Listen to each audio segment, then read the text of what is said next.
أعوذ بالله من الشيطان الرجيم. بسم الله الرحمن الرحيم. الرحمن علم القرآن خلق الإنسان علمه البيان. الشمس والقمر بحسبان والنجم والشجر يسجدان والسماء رفعها ووضع الميزان ألا تطغوا في الميزان وأقيموا الوزن بالقسط ولا تخسروا الميزان والأرض وضعها للأنام فيها فاكهة والنخل ذات الأكمام والحب ذو العصف والريحان. فبأي آلاء ربكما تكذبان؟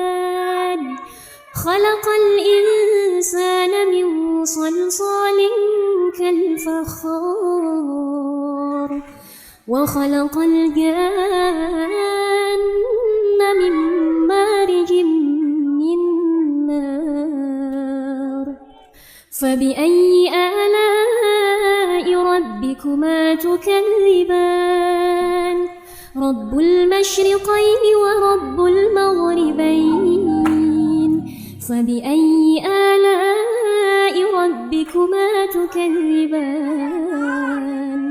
مرج البحرين يلتقيان بينهما برزخ لا يبغيان. فبأي آلاء ربكما تكذبان؟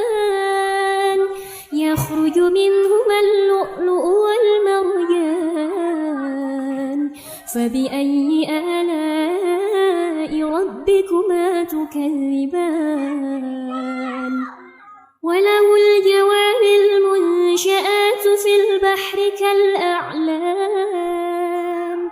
فبأي آلاء ربكما تكذبان؟ كل من عليها فان ويبقى وجه ربك ذو الجلال والإكرام.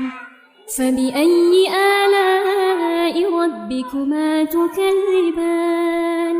يسأله من في السماوات والأرض كل يوم هو في شأن. فبأي آلاء ربكما تكذبان؟ سنفرغ لكم أيها الثقلان. فبأي آلاء ربكما تكذبان؟ يا معشر الجن والإنس إن استطعتم أن تنفذوا من أقطار السماوات والأرض فانفذوا لا تنفذون إلا بسلطان. فبأي آلاء ربكما تكذبان؟ يرسل عليكما شواظ من نار ونحاس فلا تنتصران. فبأي آلاء ربكما تكذبان؟ فإذا